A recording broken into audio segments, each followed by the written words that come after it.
你看儿子最近啊，怎么又瘦了？我妈说的真对啊，这孩子就不能给你带。光说话不办事，就嫌你有张嘴啊！那孩子是只有妈没有爹啊？怎么净挑我一个人的理呢？我这上班赚钱，哪有时间带啊？你不带就不要吭声。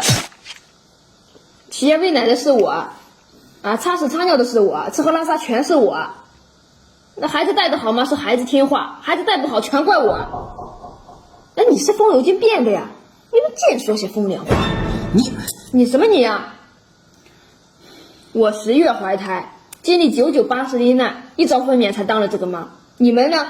一个个的在欢声笑语当中就当了爹，当了妈，当了爷，当了奶的。